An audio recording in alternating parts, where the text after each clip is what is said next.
Amen. La route ne passera pas. Amen. Oh, l'énergie sur la route, Seigneur, cet embouteillage, merci parce que tu n'avais pas encore dit ton dernier mot. Tu as fini de dire ton dernier mot. Alléluia. Amen. Merci, Seigneur.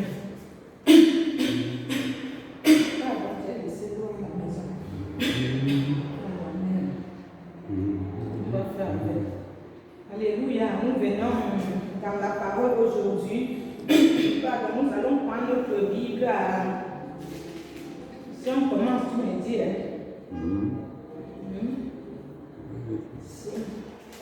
Amen. Nous voulons prendre notre Bible aujourd'hui à Job 33. Job 33 nous parle de Isaïe et de son frère, les jumeaux Isaïe et Jacob. Il nous parle d'Isaïe et Jacob. Donc, nous savions très bien que le fils promis d'Abraham et de Sarah, le père de toute la créature, nous savions que c'est Abraham, notre père Abraham, et nous savions très bien que le fils promis de Sarah et Abraham, le fils de leur vieillesse, c'est simplement Isaac. Alléluia. C'est simplement Isaac. Donc, Rebecca, la femme d'Isaac, n'arrivait pas à enceinte. Et donc, elle a consulté l'Éternel. Comme l'Éternel fait grâce, il transforme la stérilité en plein d'enfants. Nous avons vu pour Anne et pour plein d'autres. Alors, nous voyons que dans cette parole, le Seigneur a donné deux nations dans le ventre de Rebecca. Donc, Jacob était une nation et Isaïe était une autre nation. Et donc, dans le ventre, Isaïe commençait, et les enfants se heurtaient, les jumeaux se heurtaient dans le ventre de Rebecca. Et pourquoi les jumeaux se heurtaient dans le ventre de Rebecca?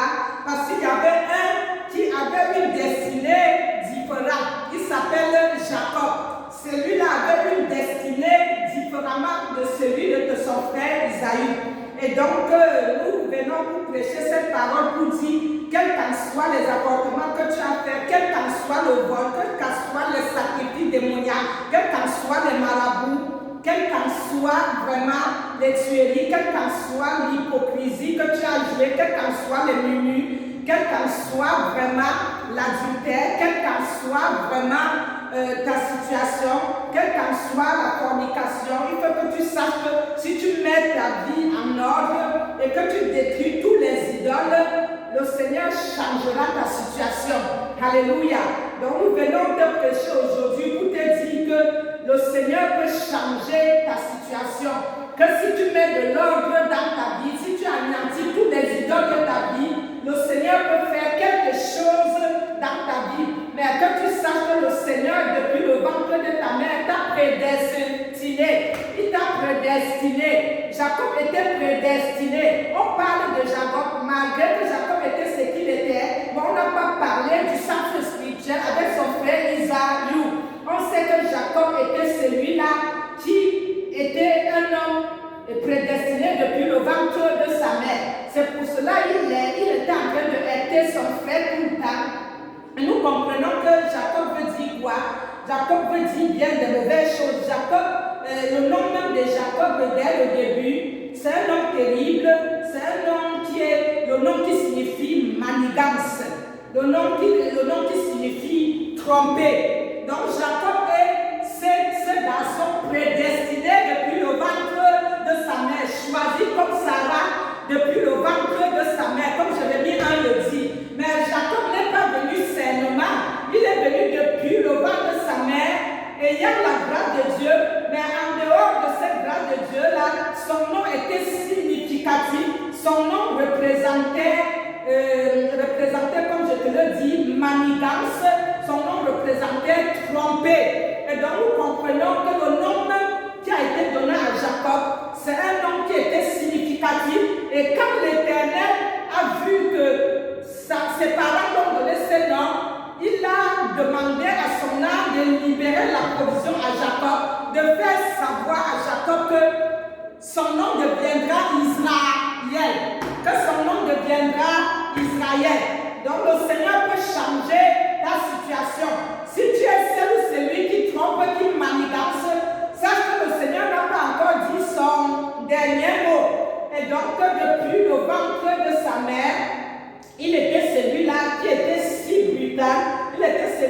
était vraiment si rusé, je veux dire, il était celui-là qui était un combattant. Et donc ce nom que reçoit Jacob, qui est le nom Israël, comme je vous le dis, et correspondant à la fois à son tempérament, à son destin. Donc je ne sais pas si ton tempérament rejoint ton destin.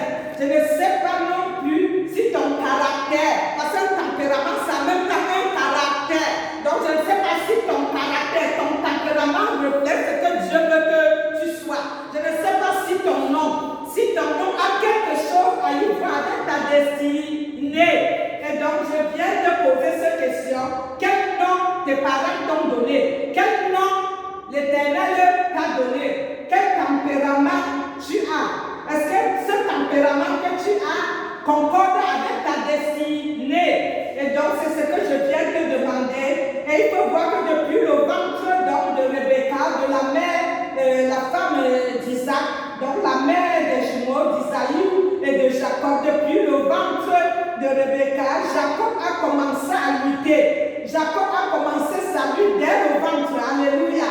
C'est quelqu'un qui a commencé son combat depuis le ventre de ses parents. Il a toujours lutté et avec pugnacité jusqu'à ce qu'il en ait tiré avantage.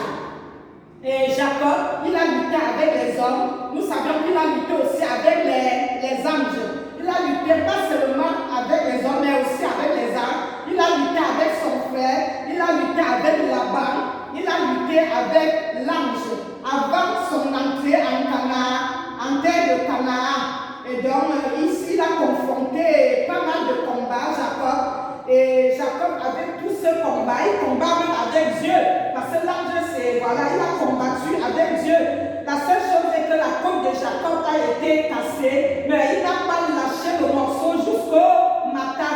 Il n'a pas lâché le morceau jusqu'au matin. C'est ça qui est merveilleux, de lutter dans ton combat. Quand tu luttes, il faut que tu luttes. Mais il faut que tu saches qu'à la fin, il faut que tu vainques ton ennemi. Et donc, à la fois, vainqueur, mais vaincu aussi, parce qu'il s'est retiré avec une côte cassée quand même. Et il a été vainqueur, mais vaincu aussi. Il se tire, donc il se tire donc sa destinée en main. Donc il tient. Donc il a tenu sa destinée entre les mains. Jacob a tenu sa destinée entre les mains. À la fois vainqueur et vaincu. Et donc il sort diminué physiquement de ce combat parce qu'il est sorti avec une côte cassée de sa lutte avec Dieu. Donc Jacob reçoit sa bénédiction divine. Parce que nous croyons que toutes les bénédictions, c'est seulement les grosses voitures, les mariages. Mais il faut que tu saches comment saisir ta bénédiction divine. Quelqu'un m'entend quelque part. Il faut que tu saches, bien aimé, comment saisir ta bénédiction divine. Tout ne s'arrête pas sur la terre. Il ne faut pas que tu vois à partir de cette Bible, tu vois arrêter. Il faut que tu vois au-delà de cette Bible. Il faut que tu vois, bien aimé, au-delà de cette Bible. Donc tu ne peux pas seulement rester et te dire que, oh là là, il faut que je prie, je visite les prophètes pour avoir ceci, cela. Il faut que tu saches de quelle identité tu appartiens. Et donc, tu dois lutter pour obtenir ta bénédiction divine. Et cela a fait l'expérience d'une véritable conversion de Jacob. Donc, Jacob, finalement, qui priait seulement le Dieu de ses pères, quand il a vraiment fini de lutter pour celui, Jacob a fini vraiment de lutter, de combattre. Il a fini tellement de combattre. Et Jacob maintenant a reçu la bénédiction divine, a fait l'expérience, une véritable expérience qui l'a amené à une véritable conversion. Donc maintenant, Jacob ne pouvait même plus dire le Dieu de ses pères. C'est lui maintenant qui l'a qu'alors était seulement le Dieu de ses pères. Il devint maintenant son Dieu. Alléluia. Le verset 33 dit, Jacob maintenant, le Dieu d'Abraham, le Dieu d'Isaïe, le Dieu d'Israël, il devient maintenant le Dieu de Jacob. Le Dieu d'Israël, le Dieu de Jacob, le Dieu d'Abraham. Il entre dans le sein de Dieu en ce moment-là. Et alléluia, dans le verset 33, 20 nous le dit, sa relation à Dieu a transformé Jacob. La relation de Dieu avec Jacob l'a transformé. Et Jacob peut connaître des retrouvailles maintenant à la fin. Jacob étant transformé maintenant, le voilà maintenant. Il retourne maintenant au pays de Canaan. Il retourne pour réparer sa relation avec Dieu. Mais encore, il rentre arranger sa relation avec son frère Isaïe. Donc, il ne pouvait pas porter ce fardeau sur sa tête. Il était fatigué de porter ce lourd fardeau. Et donc, Jacob peut maintenant retourner au retrouvailles pacifique avec son frère Isaïe. Et puis, il s'installe sainement, il s'installe vraiment grandiosement au pays de Canaan, selon la promesse de l'Éternel. Je ne sais pas ce que l'Éternel t'a vraiment promis, mais je sais que vraiment l'Éternel m'a promis des grandes choses. Il a donné la vision de couronne de bois qui est Jérémie 1, et tu sais ce que c'est que Jérémie 1. Et donc, malgré tout ce qui est en train de se passer, je te dis de faire un tour et revenir en arrière, devant, à droite, à gauche. Parce que l'Éternel n'a pas encore dit son dernier mot. Et nous savions dès le début, comme j'ai dit, à 33, 1 à 4, nous savions que Jacob avait tenu le talon de son frère dans le ventre. Jacob avait tenu le talon d'Isaïe dans le ventre. Et donc, comme il avait tenu le talon d'Isaïe dans le ventre, c'est pour cela qu'on a surnommé Isaïe le talon. Et lui, comme Isaïe était velu, il était velu comme une fourrure aussi. Et c'est là qu'on lui a donné le nom Isaïe, le velu. Pardon, on lui a donné le nom Isaïe, le velu. Et donc, nous comprenons, bien aimés, que les deux sont sortis. Il était roux. Isaïe était roux et il avait le corps comme la fourrure. Et donc, nous comprenons que tous les noms qu'on nous donne, c'est significatif. Et la destinée que Dieu nous donne est toujours significative. Donc, Dieu nous donne une mission. Donc, je venais toujours pour te dire que cette parole avait dit que depuis le ventre, c'était révélé à Rebecca que c'est le petit qui va assujettir le cadet. Alléluia. Ça dit c'est Jacob qui va assujettir Isaïe. Ça dit Isaïe est l'aîné, mais c'est Jacob qui va prendre la place de l'aîné. Et comment toi, frère et soeur, tu peux appeler ça? Moi, j'appelle ça le Seigneur qui bouscule les interdits. Le Seigneur qui bouscule les coutumes. Le Seigneur qui bouscule vraiment les lois. Le Seigneur, il est le maître de la loi. Et donc, les coutumes parlaient que le premier fils ne pouvait pas prendre la place du deuxième. Ça veut dire que l'aîné ne pouvait pas prendre la place du cadet. Le cadet ne pouvait pas prendre d'ailleurs la place de l'aîné. Et ça a été le cas. Car Isaïe étant l'aîné, ça veut dire il était, donc Isaïe étant celui qui est sorti avant Jacob. Et nous comprenons que depuis le ventre de la mère de Jacob et Isaïe, Rebecca, les choses étaient déjà prédestinées. Les choses étaient, comme le dit Éphésiens 1, les choses étaient déjà prédestinées pour Jacob. Donc ce n'est pas un hasard qu'Isaïe est rentré, fatigué du chant. Il a dit à Jacob, est-ce que tu peux m'en donner un peu de ce que tu es en train de préparer, la soupe? Je suis épuisé. Et Jacob dit, sauf si tu me vends le droit de naissance. Vends-moi ton droit de naissance. Et tant que tu sais, il y a des familles où tu manges même des choses pas bonnes. Tu dis, c'est très bon. Il y a des familles qui te torturent le ventre, ton esprit, ton âme. Et tout ce que tu peux voir qui n'était pas bon au bon temps, ça devient très bon.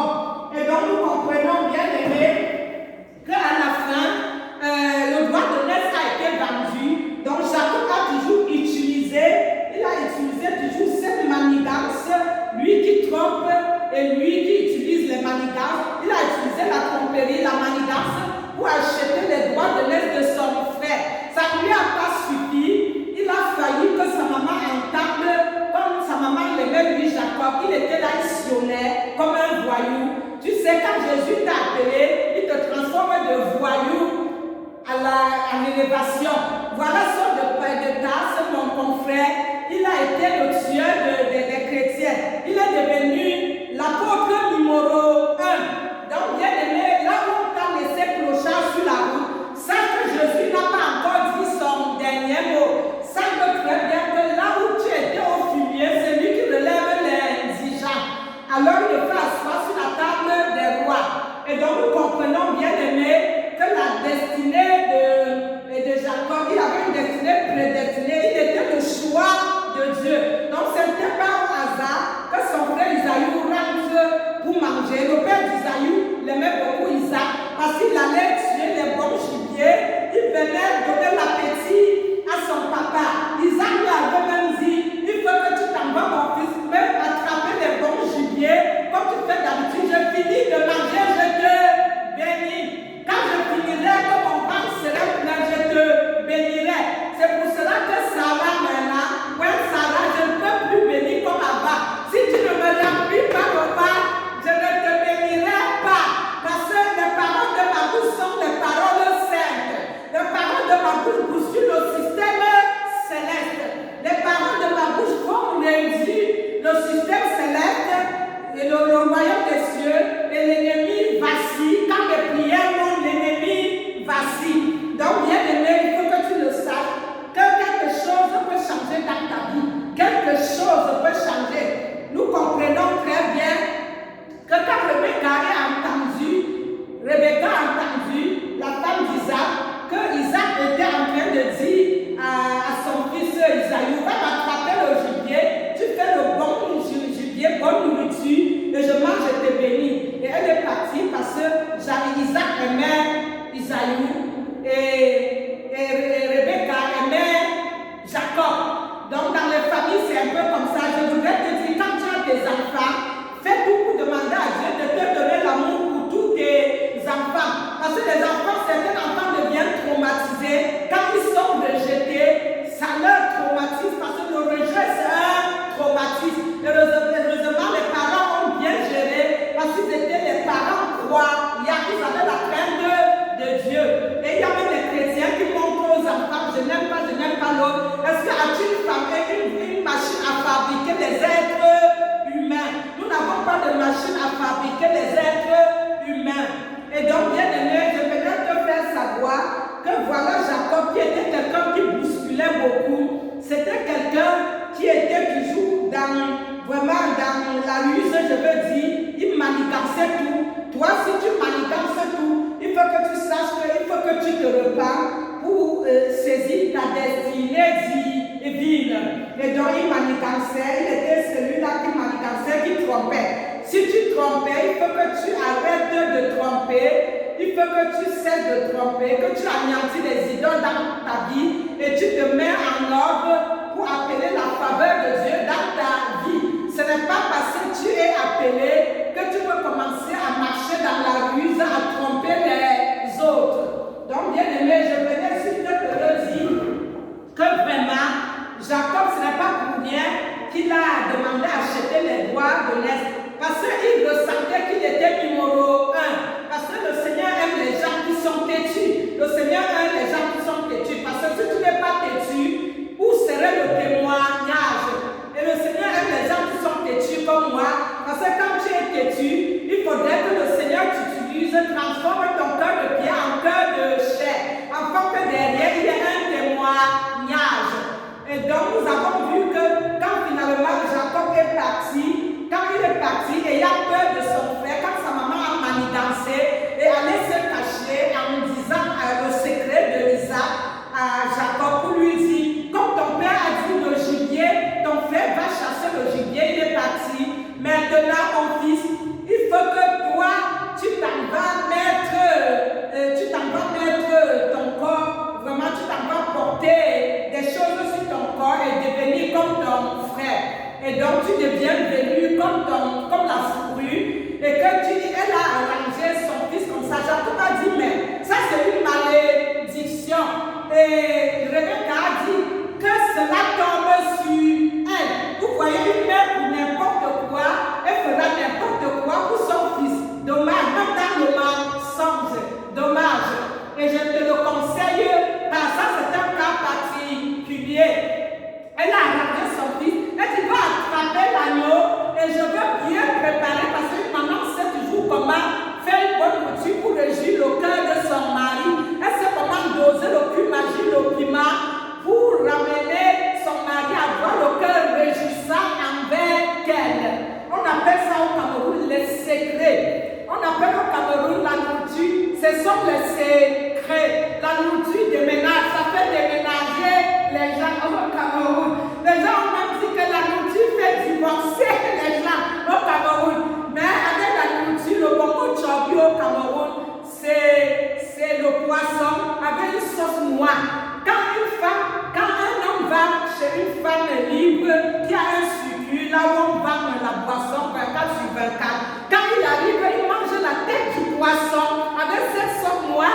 s'en va dire à sa femme, je déménage.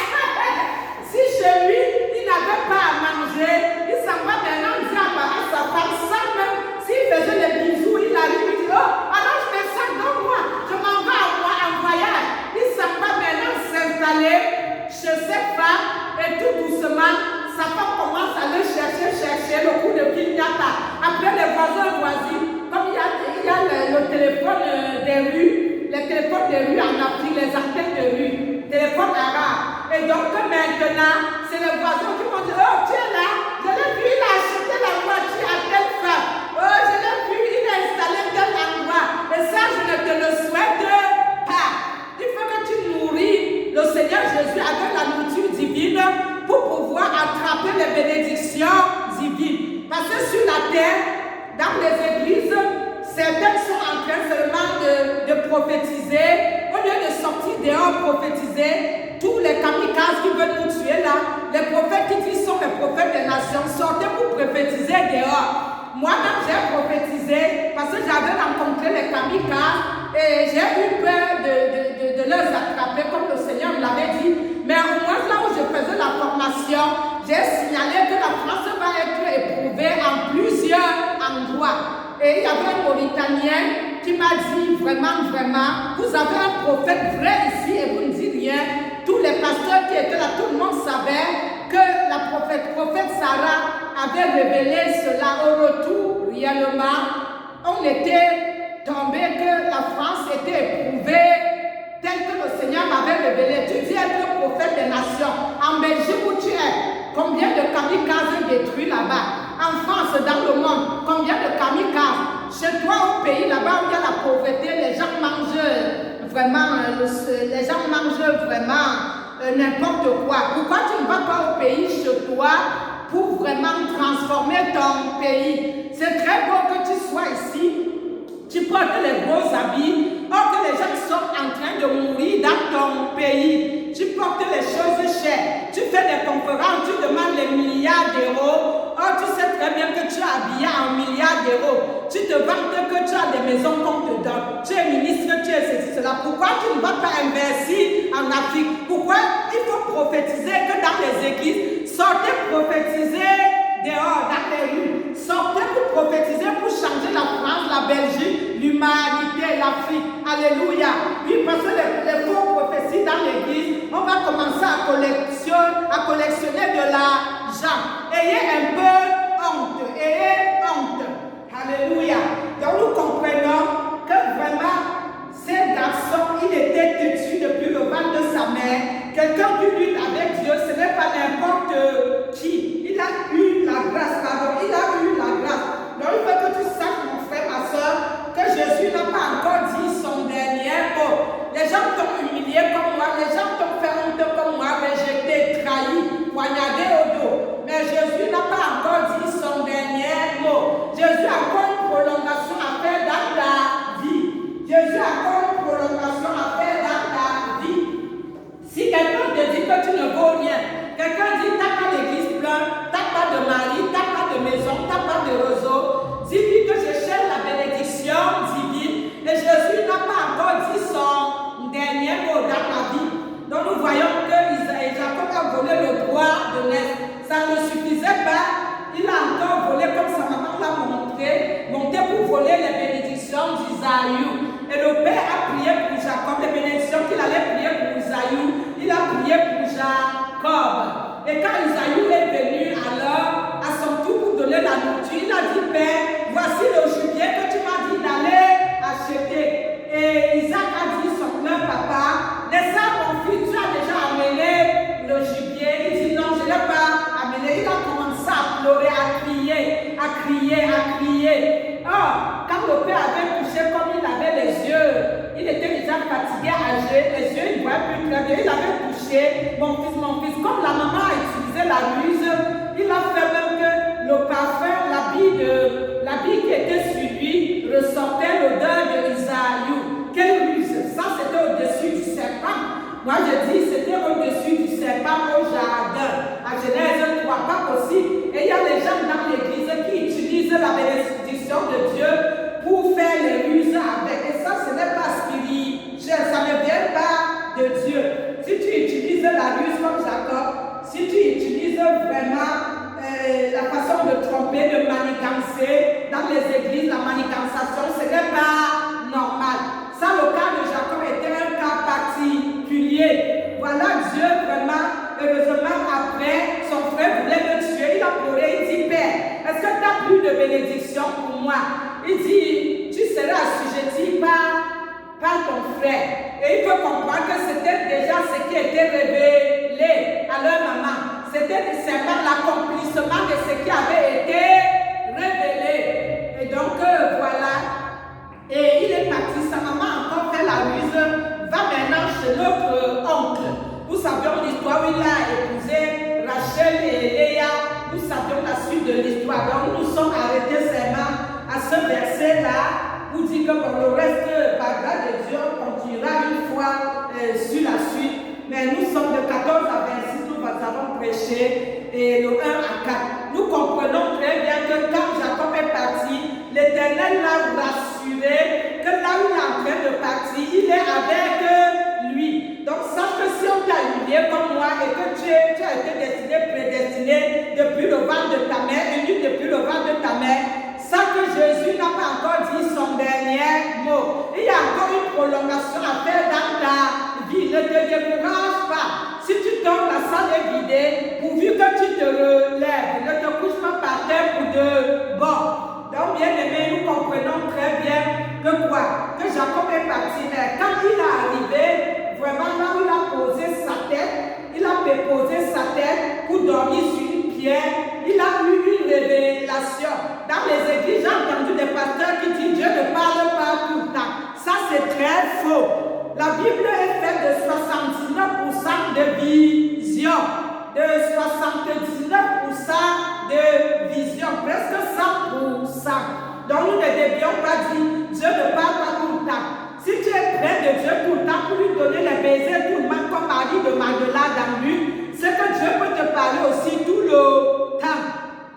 Donc Dieu fait comme il veut. Et donc voilà maintenant que finalement, bien aimé, Jacob a pris fuite, mais quand il se couchait, il a promis à Dieu que si mon voyage là-bas, mon oncle se passe bien, si j'ai tout ce qu'il faut, je donnerai ma dîme à l'Éternel. C'est que je bénirai l'Éternel. Il faut que tu saches que rien n'est pour rien. Même les WC, on paie pour aller faire pire sur la terre. Et spirituellement, c'est aussi pareil. Et donc, la parole dit, même tu ne peux pas entrer dans la maison de Dieu les mains vides. Mais il ne faut pas que certains envoyés de Dieu utilisent pour la ruse pour pouvoir escroquer l'église. Parce que nous finirons par rendre les comptes à l'Éternel des armées. Donc, nous comprenons que Dieu a toujours béni Jacob sur sa route et jusqu'à destination. Il lui a promis qu'il était le Père des nations. Et donc, nous comprenons tout ce qui se passait après, tous les enfants que Jacob a eu. Nous avons vu l'abondance de Jacob, tout ce qui se passait. Donc, je venais à t'encourager, bien-aimé, que ce message, c'est un message pour t'encourager. Notre prêche aujourd'hui, c'est pour t'encourager. C'est pour que tu saches que quelqu'un peut maudire ta destinée. Ces personnes qui maudissent ta destinée, ces personnes peuvent freiner ta destinée, mais ils ne peuvent pas empêcher ta destinée de se réaliser. Les gens vont freiner ta destinée par les marabouts, par tout ce que tu veux. Mais ta destinée de chaque humain finira par s'accomplir. Tu vois que Jacob était celui qu'il était, mais on ne pouvait pas faire passer le dernier devant le premier. Mais l'Éternel des armées a bousculé toutes les traditions. Pour te bénir, il marcherait sur la tête de ton ennemi, selon Luc 10, 19. Et donc, il faut que tu saches que pour que Dieu accomplisse ce qu'il a promis accomplir avec toi, il marche sur la loi, que lui-même il s'appelle loi. Il marche sur les maraboutages, sur la haine, sur la méchanceté. Il va marcher sur les coutumes pour traverser comme un aigle et t'enlever là où les gens ont creusé la terre et t'enterrer, pour te déterrer, pour t'amener sur la table de roi, pour te bénir, afin de t'utiliser comme vraiment un instrument, pour t'amener à monter plus haut et réaliser ta destinée pour laquelle il t'a prédestiné. Alléluia, bien-aimé. Voilà notre message aujourd'hui pour te dire vraiment que quelle qu'en soit la ruse de l'ennemi, personne n'empêchera ta destinée de se réaliser. Quel qu'en soit tout ce que l'ennemi peut faire, la salle vide, quel qu'en soit tout ce que tu fais, moi je veux m'accrocher à ma destinée, je veux m'accrocher vraiment à ma bénédiction divine, qui ne sont pas les choses physiques, qui sont les choses invisibles et spirituelles, qui sont les mystères d'en haut. Une petite part est ici, mais le grand lot est là en haut. Parce que c'est l'Éternel qui détient le dépôt. Il est l'alpha, l'oméga, le début, la fin. Il est tous en un, comme dit Éphésiens 1. Donc sache qu'aujourd'hui, je t'encourage à être un Jacob.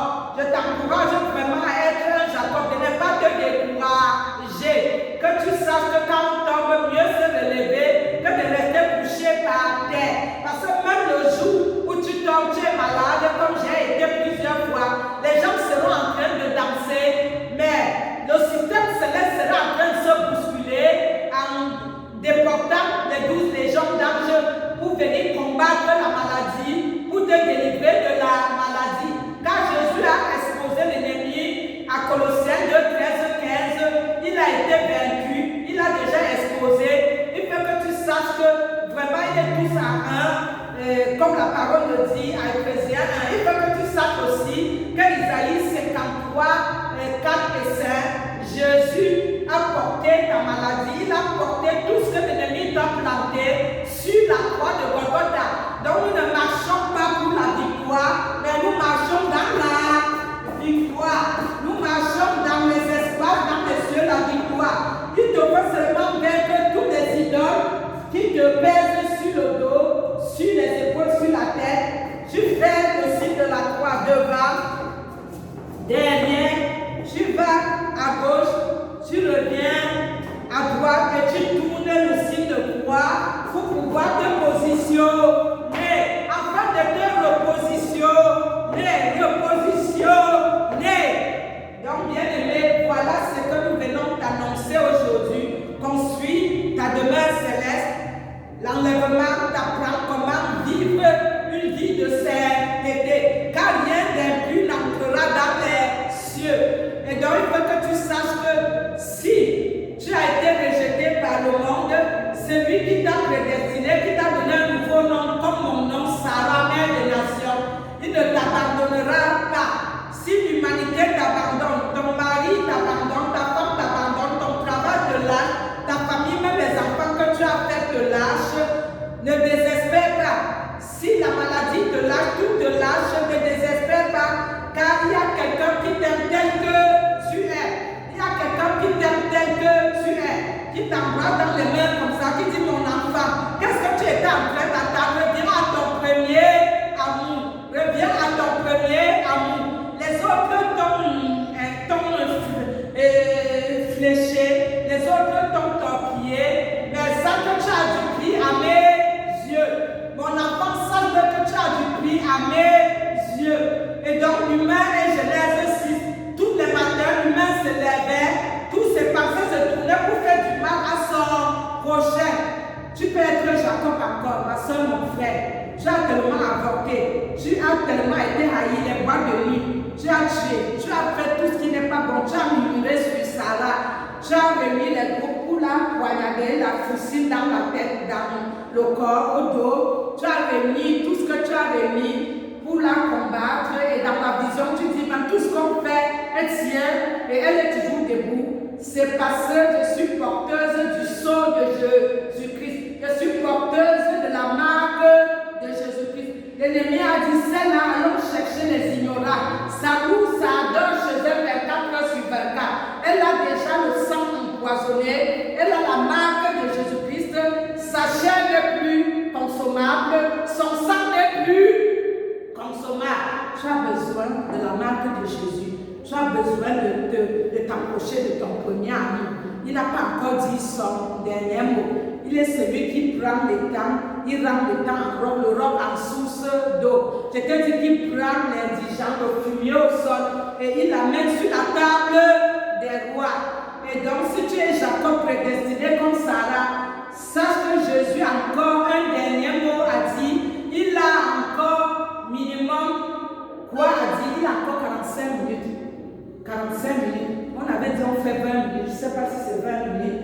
Donc, bien aimé, voilà, Jésus, il a encore 45 minutes à faire. Nous voulons dire merci Seigneur, nous sanctifions la parole, nous te rendons grâce. Fais de nous les Jacob encore. Et donc, ta loi va venir bousculer le système céleste, les lois, les traditions, pour vraiment prendre celui qui était la queue, pour la mettre au premier rang, comme tu as fait avec Jacob. Tu as béni Jacob, tu as béni Isaïe, mais Jacob était le fils à toi, le fils à ton cœur comme David. Il était le fils à ton cœur, malgré son comportement. Règle-nous que nos comportements reflètent la grâce divine qui est dans nos vies. Soyez bénis au nom de Jésus. Sarah, qui est simplement la mandatée de l'Éternel, qui est l'asticot de Dieu, qui est l'ouvert de terre et de Dieu. Soyez bénis abondamment. Vous êtes en train de porter les galons pour les titres. Je suis la veille de terre que Jésus-Christ. Nous bénissons la parole, nous t'aimons, nous t'adorons. Que toute la gloire, l'honneur revienne à toi, Seigneur, au nom de Jésus. Touche les cœurs pour recevoir ce repas divin dans le nom puissant de Jésus. Amen. Amen.